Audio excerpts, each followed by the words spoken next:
In June, a group of Chinese and Malaysian descendants of those who fought against the Japanese in World War II took a journey along the old Burma Road, now known as the Yunnan-Myanmar Road, retracing their ancestors' wartime path. They trekked along the winding mountain path, pausing before Memorial Hall photographs and laying flowers in solemn tribute at a monument. Why retrace this road? What stories does this path hold? In the autumn of 1939, as coastal ports fell one after another, China's maritime connections with the outside world were completely severed. At this critical moment of national survival, a rugged highway, the Yunnan-Myanmar Road, became the sole transportation route for wartime supplies. Known as the lifeline of the War of Resistance, the Yunnan-Myanmar Road was also dubbed the Road of Death due to the treacherous terrain of its 24-turn stretch, frequent Japanese bombings, and rampant tropical diseases. The road was in urgent need of drivers and mechanics, but there was no time for temporary training. At this critical moment, patriotic overseas Chinese leader Tan Kah-ki stepped forward. In 1939, he called on young Chinese from Southeast Asia to return home and support the war effort. This heartfelt call to serve their homeland sparked an electrifying response. Within months, over 3,000 young overseas Chinese rallied, streaming in from across Southeast Asia. Why would these youths leave their privileged lives for such danger? They believed that without a nation, there would be no home. That's why during the War of Resistance against Japanese aggression, overseas Chinese contributed in every way they could, some with money, others with labor.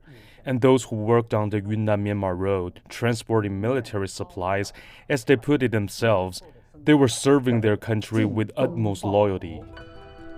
These young people's choice to return stemmed from Tan Kah-ki's influence.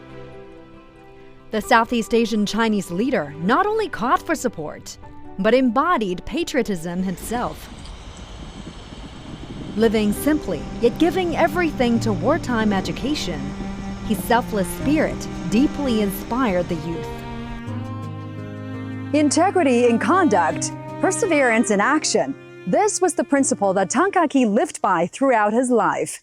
He championed this philosophy across Southeast Asia, leaving a lasting legacy among the overseas Chinese community. And when the nation faced peril, the spirit of integrity and perseverance crystallized into a collective call to action, embodied by the mass enlistment of the Nanyang Volunteer mechanics in service of the homeland.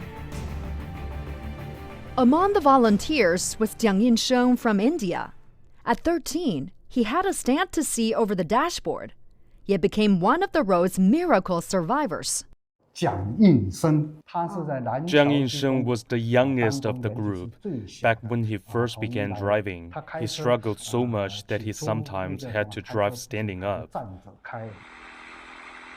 Jiang Yin-sheng and over 3,000 overseas Chinese youth risked their lives on the road, transporting hundreds of thousands of tons of wartime supplies to the front lines.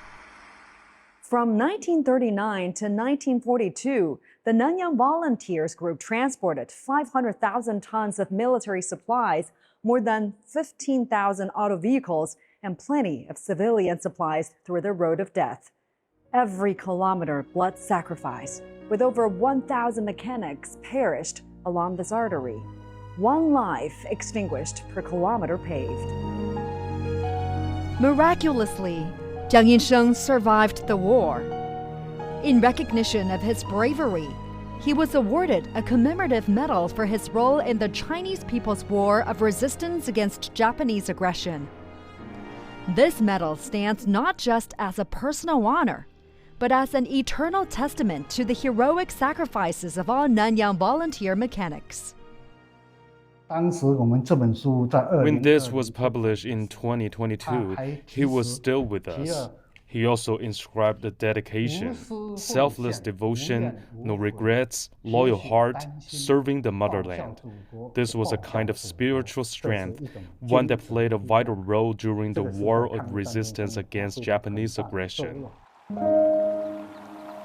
To commemorate the heroic and moving history of the Nanyang volunteer drivers and mechanics during the War of Resistance, an increasing number of descendants have embarked on journeys along the Burma Road. This June, Malaysian Chinese communities organized the Retracing the Yunnan-Myanmar Road Journey memorial event. 18 young ethnic Chinese representatives traveled from Malaysia to Yunnan, walking in their forebears' footsteps along the historic route. Through route retracing, memorial visits, they resurrected this fading wartime legacy. After seeing those memorials, I was deeply moved, even shocked. What we can learn from them is their fearless spirit, their unwavering resolve to act once they set their minds to something. They had the courage to sacrifice everything to defend their country. These young people also posted the photos they took during the event on social media to share this piece of history with more people. In their captions, they wrote, "Remembering history is the way to better safeguard peace." The bullet holes on the hillside and the ruins of broken walls are evidence left by war, and they also deepen our understanding of the word peace. One netizen commented, "Great heroes and the inheritors of culture." This expedition has done more than expanding my knowledge of World War II. It has made me prouder than ever to be a Malaysian Chinese and a Malaysian. Our ancestors gave everything during the war, and the freedom we cherish today owes so much to their devotion. May this story reach countless more hearts.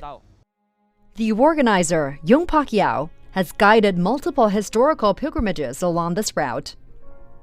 He expressed his hope that younger generations could experience the patriotic spirit of the Nanyang volunteer drivers and mechanics and pass down this legacy across time and space. That's why I try to figure out, should we get the young generation or the youth from the 6th Association to join us? And I want them to try to have the feel of it, how difficult during 1939 to 1941. All the Nanyang probably is Southeast Asia. Overseas Chinese is Huaqiao.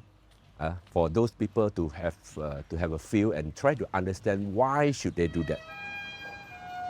This August, the Kwanton Cemetery held a major memorial ceremony while unveiling the newly completed Nanyang Chinese Mechanics Peace Memorial Park and Museum within its grounds.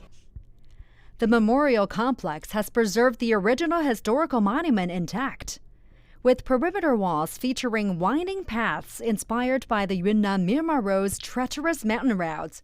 On top of that, because we need to do a big announcement to the world and telling the world, we are putting on the 3,200 over the volunteers' name on top of the wall.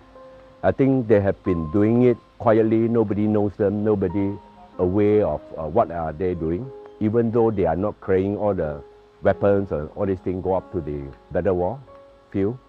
And I think for the young, at least they know, hey, this is my grandfather. My grandfather's name is, we are doing it for all those little people when they contributed at that time.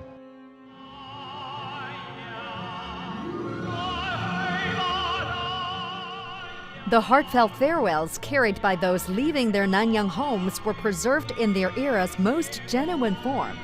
Farewell, Nanyang.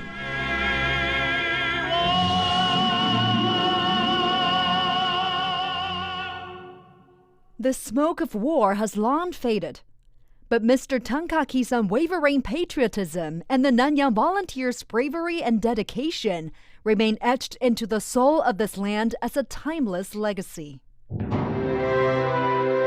From Malaysian memorials to Xiamen's Tankaki Museum, this transoceanic legacy continues inspiring. We look to the past to shape the future.